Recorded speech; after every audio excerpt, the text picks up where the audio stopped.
Good morning everyone. Shrimati Mohdev Tapadia girls college Jaswant के इस YouTube channel में आप सभी का बहुत बहुत स्वागत है। आज का हमारा जो डिस्कस का टॉपिक है वो है प्रस्तुतिकरण। प्रस्तुतिकरण किनका होता है? प्रस्तुतिकरण के लिए हमने आज जो टॉपिक लिए हैं नॉर्मली वो है चेक, विनिमय बिल और प्रतिज्ञापत्र, इसको प्रोमिसरी नोट भी कहते हैं। तो हमने ये तीनों चीजें लिख रखी है कि किन किन को स्वीकृति के लिए आवश्यकता पड़ती है। तो सबसे पहले चेक, तो ये एक शर्त रहित प्रपत्र है, इसमें किसी प्रकार की स्वीकृति की आवश्यकता नहीं होती, ये मांग पर दे होता है। यदि एक व्यक्ति ने चेक लिखकर किसी को दे दिया है तो एक निश्चित जो डेट होती है उस पर जाकर के वो बैंक में और उसको प्रस्तुत कर सकता है या उस डेट से पूर्व ही वो प्रस्तुत कर सकता है। तो कहने का मतलब है एक निश्चित इसमें समयावधि होती है और इसके अनुसार है जो मांग पर दे होने के कारण पेमेंट करना ही पड़ता है। तो ये शर्त रहित होता है, इसमें किसी प्रकार की स्वीकृति की आवश्यकता नहीं होती है। फिर बात करते हैं प्रतिज्ञा पत्र की, तो ये भी मांग पर दे है लेकिन दर्शनोपरांत, यानी पहले इसको जिसको पैसे दे रखे, सपोज एक व्यक्ति ने एक व्यक्ति दूसरे व्यक्ति को पैसे दिए और जिस व्यक्ति ने पैसे दिए थे उसने उसे प्रतिज्ञा पत्र है जो वो भरवा लिया है। अब जब भी एक निश्चित टाइम आएगा वापस चुकाने का तो वो उसको कहेगा कि मेरा इतना टाइम हो गया, आपको पैसे देने का जो समय आ गया है। तो एक बार वो उसको दर्शनोपरांत यानी कहने का मतलब है वो उसको प्रस्तुत करेगा, यानी पहले उसको बताएगा कि आपका पेमेंट का टाइम आ गया है, तो फिर उसको पेमेंट कर देता है। लेकिन विनिमय पत्र है या विनिमय बिल है, इसको है जो प्रस्तुत करने के लिए पहले स्वीकृति की जरूरत होती है। तो विशेष रूप से जो स्वीकृति की बात आती है वो इसके लिए आती है, विनिमय बिलों के लिए। तो विनिमय बिल एक व्यक्ति दूसरे व्यक्ति पे लिखता है, ठीक है, ये कागजी कार्रवाई होती है। सामान्यतः हम देखते हैं कि एक व्यक्ति है जिसने बी को उधार माल बेच दिया, ठीक है। बी कहता है कि मैं आपको इतने समय बाद में जो है इसका पेमेंट कर दूंगा। तो इनकी कागजी कार्रवाई होती है जिसमें क्या है, इसको बोलते हैं बिल के माध्यम से। तो ये बिल लिख देता है कि इतने समय बाद में आपको इसका भुगतान कर देगा।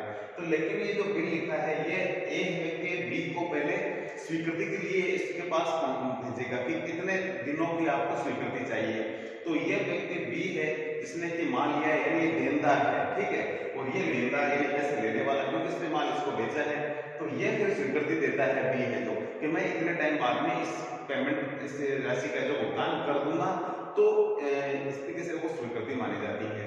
तो इसके लिए कौन कौन सी चीजें हैं विशेष रूप से उनके थोड़ा हम पूरे आज इसी टॉपिक पे डिस्कस करेंगे। तो देनदार के द्वारा क्या दी जाती है, स्वीकृति दी जाती है। देनदार के लिए स्वीकृति है जो मुख्य रूप से मुख्य बात है। तो सबसे पहले हम बात करते हैं स्वीकृति के लिए प्रस्तुतिकरण, ठीक है। स्वीकृति के लिए विनिमय बिलों को प्रस्तुत किया जाना, ठीक है, इनके लिए कोई आवश्यकता नहीं होती सामान्य रूप से, लेकिन इसके लिए आवश्यकता होती है। तो मैं विनिमय बिलों की बात करूंगा। दर्शनोपरांत दे बिल, धारा विनिमय संचय की धारा 61 के अनुसार है जो दर्शनोपरांत दे बिल है। तो यानी कहने का मतलब ये है कि जब भी आप बिल का पेमेंट करने से पूर्व जो देनदार होता है उसको उससे स्वीकृति लेनी होती है। कहने का मतलब ये है कि जब आपको देनदार पैसे देगा लेकिन देने से पूर्व उसकी स्वीकृति की जरूरत होती है, ठीक है, जिससे कि जो पैसा जितने पैसे का जो माल लिया गया है उस राशि का उसमें विनिमय बिल में अंकित हो और उसमें लेखा हो जाए। और इसके अलावा एक निश्चित समय है जो दे दिया जाए इसमें कि इतने समय बाद में इस जो राशि का भुगतान है जो हो जाएगा। तो ये इसमें मुख्य चीज है। तो कहने का मतलब यही है कि पहले सबसे पहले उसको दर्शन दिए जाने चाहिए, इसको देनदार को। देनदार का मतलब ये हुआ कि देनदार के सामने पहले स्वीकृति के लिए वो पहुंचना चाहिए। तो ये धारा 61 कहती है, ठीक है। इसके बाद में स्वीकृति का स्पष्ट निर्देश, तो स्वीकृति यदि वो मान्य कर लेता है, वो एक टाइम देता है, तो उसके स्पष्ट निर्देश होने चाहिए कि इतने टाइम बाद में मैं आपको पेमेंट करूंगा। और यदि स्वीकृति का स्पष्ट निर्देश नहीं है तो फिर आपस में बात करनी आवश्यकता जरूरी हो जाती है। बात करें विनिमय बिलों पर स्वीकृति के प्रकार की विनिमय बिल है जो कितने प्रकार की स्वीकृति होती है। तो पहले है सामान्य स्वीकृति। सामान्य स्वीकृति का मतलब ये होता है इसमें किसी प्रकार की कोई शर्त नहीं होती है। एक व्यक्ति अपने देनदार को स्वीकृति के लिए सामान्य रूप से इसमें जो बिल भेजता है वो उसका भुगतान कर देता है, ठीक है, उसमें स्वीकृति की भी बिना शर्त के उसको पेमेंट है जो कर देता है, तो इसका मतलब वो सामान्य स्वीकृति होगी, ठीक है, इसमें किसी प्रकार की परमिशन भी नहीं लेनी पड़ेगी। लेकिन जब शर्त सहित स्वीकृति की बात आए तो उसमें कुछ पॉइंट्स हैं, उन पे हम डिस्कस करेंगे। तो इसमें बात करते हैं, दूसरा पॉइंट है कि पहला सामान्य स्वीकृति था, अब दूसरा है शर्त सहित स्वीकृति। स्वीकृति देता है लेकिन कुछ शर्तों के आधार पर जो देनदार है जो स्वीकृति देता है इसमें। तो पहला है कि माल पहुंचने पर स्वीकृति। यदि एक व्यक्ति है, हमने बात करी ए है और बी है, ए है जो माल बेचता है किसको, बी को, तो बी है कहता है कि मेरे पास आपका माल पहुंचेगा तब मैं स्वीकृति दूंगा, ठीक है। तो फिर ये एक बात है, माल पहुंचने पर है बी जो स्वीकृति देगा इसकी। 3 माह बाद स्वीकृति, बी कहता है कि मुझे 3 महीने चाहिए, मैं 3 महीने बाद में स्वीकृति दूंगा इसकी, और 3 महीने बाद में जो आप इसका पेमेंट ले सकते हो मेरे द्वारा जो निश्चित तारीख है जो मुकर्रर की गई है उसके द्वारा। उसके बाद में है किसी विशेष बैंक पर देय स्वीकृति। ये जो बी व्यक्ति है जिसने ए से माल लिया है, ये कहता है कि मैं उस बैंक के माध्यम से आपको पेमेंट करूंगा, तो आपको उस बैंक के माध्यम से ही पेमेंट मिलेगा। तो वो भी एक बात होती है कि आपको किसी विशेष बैंक पर जाना पड़ेगा और वहीं से आपको स्वीकृति मिलेगी, वहां उसका पेमेंट हो जाएगा। चौथी बात आती है जब देनदार एक से अधिक हो। जब देनदार एक से अधिक हो तो सभी से स्वीकृति लेनी जरूरी हो जाती है, जिससे कि कोई ये नहीं कहे कि मेरे से स्वीकृति नहीं ली गई थी। सपोज करिए 4 देनदार हो, ठीक है, जैसे मान लो साझेदार व्यवसाय हो तो सभी उसमें बराबर के हिस्सेदार हो, तो सभी से क्या है अनुमति लेनी आवश्यकता होती है, स्वीकृति लेनी आवश्यक जरूरी हो जाती है। तो ऐसी कंडीशन में एक से अधिक देनदार हो तो सबसे स्वीकृति है जो लेनी चाहिए, इसको शर्त सहित कहते हैं। ये थे हमारे विनिमय बिलों की स्वीकृति के प्रकार। उसके बाद बात करें स्वीकृति की आवश्यकता या आवश्यक तत्व है, यानी स्वीकृति में कौन कौन सी वो जरूरी चीजें हैं वो उनके बारे में हम थोड़ा डिस्कस करेंगे। तो सबसे पहले स्वीकृति देनदार द्वारा होनी चाहिए, कब, एक से अधिक हो तो सभी से, ठीक है, तो जो भी देनदार है उसके द्वारा स्वीकृति ली जाती है, और एक से अधिक हो तो सभी से ही स्वीकृति है जो हस्ताक्षरित होनी चाहिए।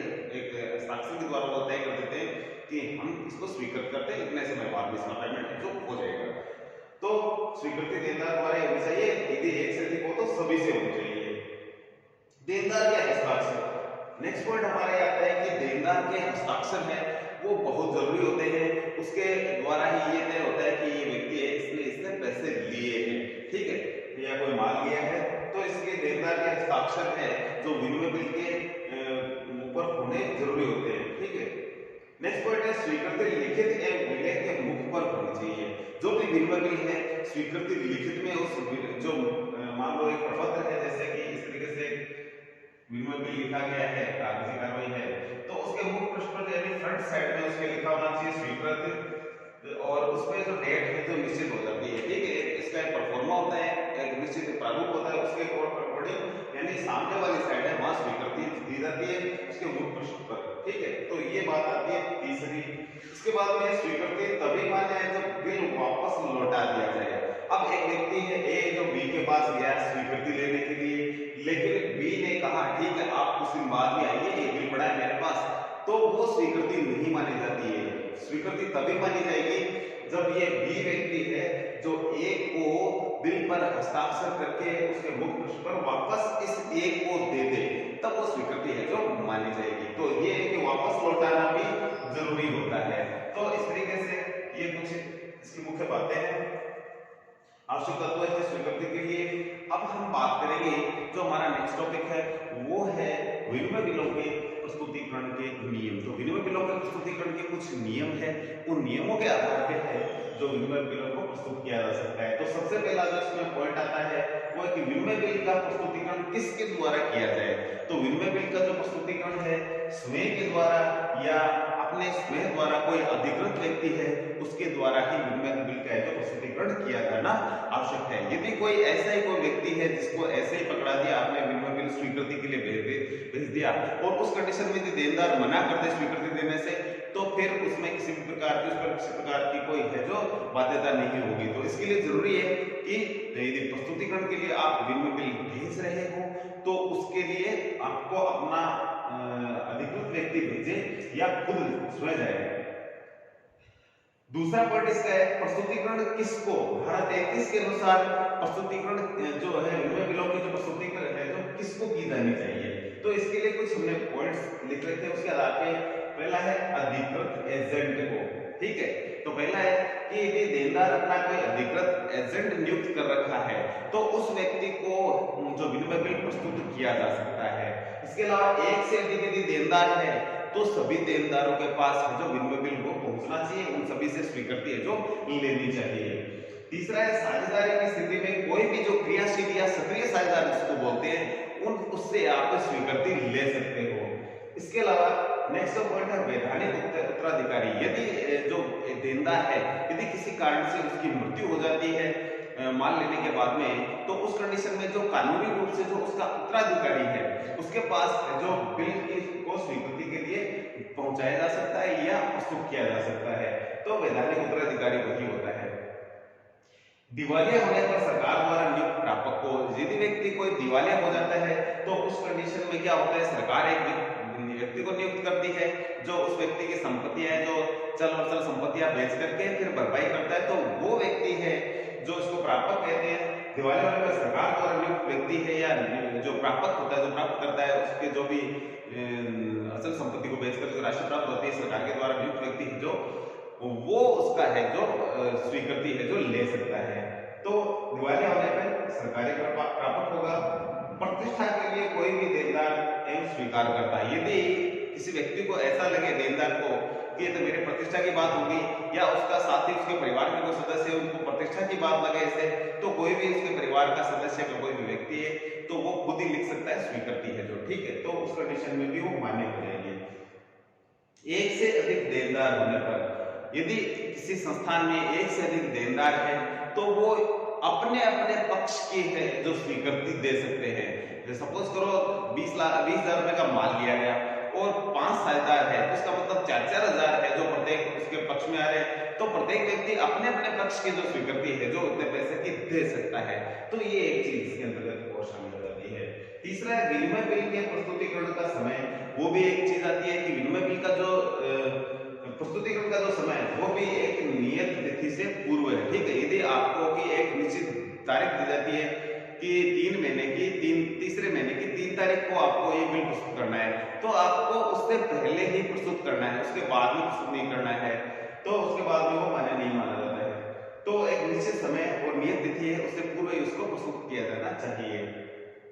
प्रस्तुतिकरण का स्थान, तो ये भी एक जरूरी चीज है कि जहां भी प्रस्तुत किया जाना है बिल तो उसमें है जो देनदार जो समय जो स्थान नियुक्त करता है वहीं पर जाकर के जो वो बिल प्रस्तुतिकरण के लिए प्रस्तुत होना चाहिए। और प्रस्तुतिकरण का प्रमाण आवश्यक है। यदि प्रमाण आवश्यक नहीं प्रमाण ही नहीं होगा प्रस्तुति का तो फिर किस तरीके से क्या आधार होगा कि प्रस्तुति मिली जो स्वीकृति मिली है या नहीं मिली है। तो इसके लिए कोई रजिस्टर्ड डाक के माध्यम से जो प्रपत्र भेजना चाहिए जिससे कि वापस यदि वापस आया तो इसका मतलब वो एक जो साक्ष्य होगा एक तरीके से, ठीक है, जिससे कि ये बताया जा सकता है कि इतनी तारीख को हमने भेजा था और ये इतनी तारीख से को हमें जो ये स्वीकृति मिली थी इनसे। तो ये एक अच्छा टॉपिक है। इसके बाद में है स्वीकृति के लिए विचार हेतु समय। यदि किसी व्यक्ति को स्वीकृति के लिए जो विनिमय बिल भेजा जाता है तो यदि वो चाहे कि मुझे थोड़ा इस पर विचार करना है तो उसको जो विनिमय साधन लेख की धारा 63 है उसके अनुसार 48 घंटे, ठीक है, यानी 2 दिन का समय जो उसको दिया जाता है, 48 घंटों में वो सोच विचार करके फिर स्वीकृति है वो दे सकता है। तो ये उसको एक अधिकार है। और लास्ट हमारा 7वां पॉइंट है स्वीकृति की आवश्यकता नहीं है। कब नहीं है? जब अयोग्य व्यक्ति हो या कोई काल्पनिक व्यक्ति हो उसको यदि माल बेचा जाता है तो फिर वो उसमें कोई स्वीकृति की आवश्यकता नहीं है। काल्पनिक व्यक्ति जैसे भगवान के नाम पर मंदिर में चढ़ा दिया तो फिर स्वीकृति की जरूरत नहीं पड़ेगी। देनदार किसी अन्य आधार पर मना करते, यदि देनदार ही मना करते कि हमने जो आपसे माल लिया था वो खराब दे दिया था, कोई भी रीजन दे सकता है वो खराब एकदम हमने जिस आधार पे दिया था आपने उस आधार पे दिया नहीं है, हमने जो आपसे चीजें रिकमेंड की थी वो आपने हमारे सामने प्रस्तुत नहीं की है, उस कंडीशन में फिर वो मना कर सकता है। और नेक्स्ट पॉइंट है वो है वैधानिक उत्तराधिकारी नहीं हो। यदि देनदार की मृत्यु हो जाए, ठीक है, और उसका कोई वैधानिक उत्तराधिकारी नहीं हो यानी कानूनी रूप से जो उसका जो चल और अचल संपत्ति का जो उत्तराधिकारी नहीं होने की स्थिति में जो है उसकी स्वीकृति की आवश्यकता नहीं होगी, ठीक है। तो ये इसके कुछ एक कारण थे जिनके आधार पर विनिमय बिलों को किस तरीके से प्रस्तुत कर सकते हैं, उसके कुछ ये नियम थे और इनके आधार पे हम ये बता सकते हैं कि विनिमय बिलों को किस तरीके से प्रस्तुत करना चाहिए। तो आज के वीडियो में इतना ही, मिलते हैं नेक्स्ट वीडियो में, तब तक के लिए धन्यवाद। अपने वीडियो को लाइक कीजिए, शेयर